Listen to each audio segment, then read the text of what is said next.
Welcome to Nicole's Notes, a study guide for everyday life and beyond. I'm Nicole Zeller.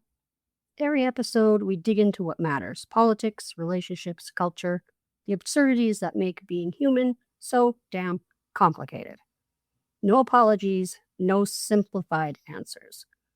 Just clear thinking about messy things. Let's go. Episode 4: The Food Bank. He wasn't ugly. He was a bit awkward. The kind of awkward that comes from someone who doesn't quite fit the mold and, made peace with it. He seemed okay. Not spectacular, not off putting, just a regular guy on a dating app who matched with me and suggested lunch.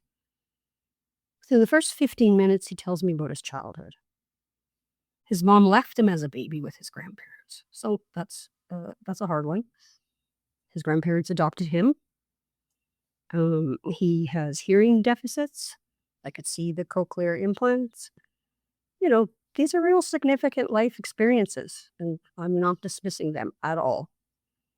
There's something in the way he was telling me, like a texture to it, like he was opening his chest and showing me his wounds before I'd even decided if I wanted to know him. And I realized he wasn't sharing his story, he was trauma bonding with me because of my CF and my plight with a lifelong illness. I think he was trying to create instant intimacy through shared pain, trying to shortcut that actual connection by saying, "Look how damaged I am, and you too, so we make a perfect couple." Ugh, I've seen this move before. I've maybe even made this move before. It's what happens when someone thinks vulnerability equals closeness. And intimacy can be rushed if you just cry hard enough. So I'm listening. I'm being kind. I'm acknowledging what he's saying. Then he tells me about his son. He's 22 years old. And just prior to meeting me, like an hour before, this man dropped his son off at the food bank. Not to volunteer and not to help, to get food for himself. So let me be clear about what I'm hearing. You have an adult son who needs the food bank, and instead of saying, "Let me help you figure this out," or "Come stay with me," or "Let's talk about what's happening," you dropped him off at a food bank like you were leaving a package on a doorstep? I was gobsmacked. It's a very good word, that word, gobsmacked. Genuinely shocked. And here's what that moment revealed to me. This man and I are not operating from the same value system. We're not just in different books, we're in completely different libraries. Because my first instinct, if my child needed food, would be to provide it. Not logistically, not by pointing him toward a charity, by showing up as a parent. That's not judgment, that's clarity. In that moment, I stopped revealing anything real about myself. I went to the dead zone, small talk. Weather, generic pleasantries, the conversational equivalent of checking out emotionally while your body stays at the table.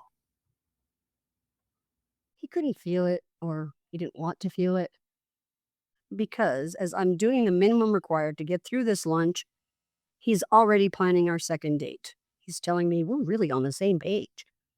He's imagining a future with me based on a conversation where I've been performing kindness for like the last hour. He had no idea he'd lost me. After the date, I sat with something uncomfortable. Am I too nice? Do I perform care so well that people can't tell I've checked out? It's a fair question. The answer, probably yes, or some of both. I mean, I was raised to be kind, to see the humanity in people, to not be cruel, even when I'm not interested. And there's value in that. I'm not going to become someone who is unkind to men on dates. But there's also a cost. Sometimes my kindness becomes a trap, for him and for me. He left that lunch thinking he had a shot with me, thinking we'd connected. thinking there would be a second date because I was nice.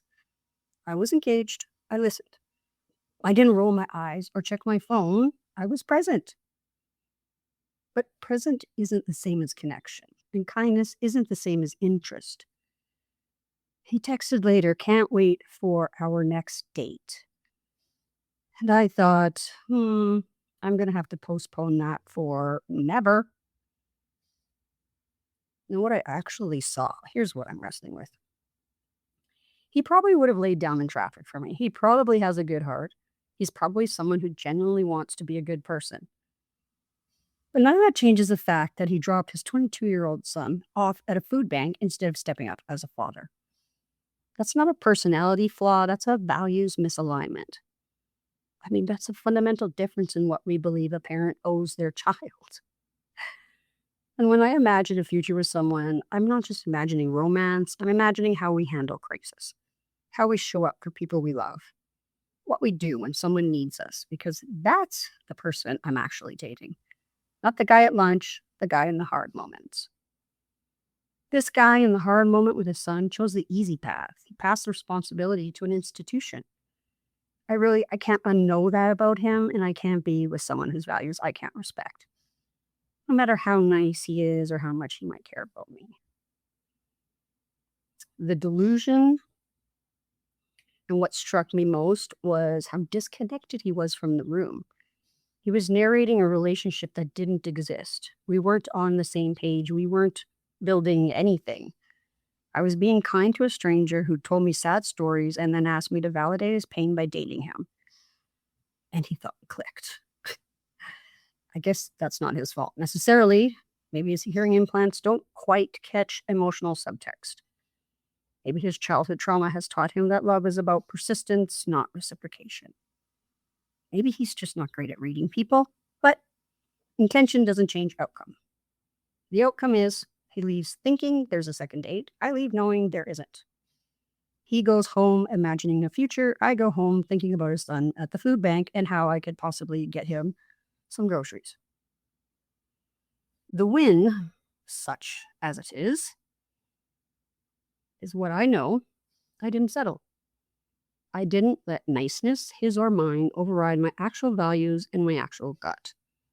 I went through the motions because I'm a kind person, but I didn't compromise myself. And when he texted, I didn't text back with false hope. I didn't say, "Oh, let's see," or "I'll check my calendar." I just didn't engage. Does that mean? Maybe.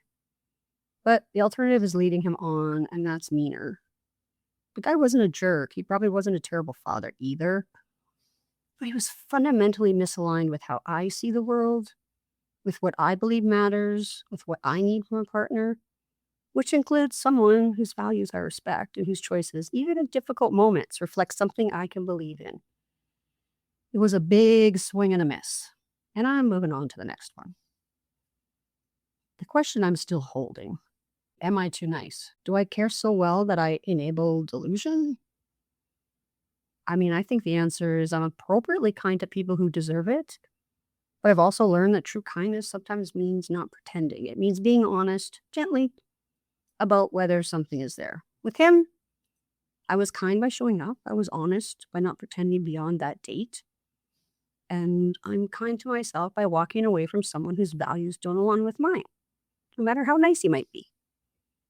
And that's not cruelty, that's actually my integrity.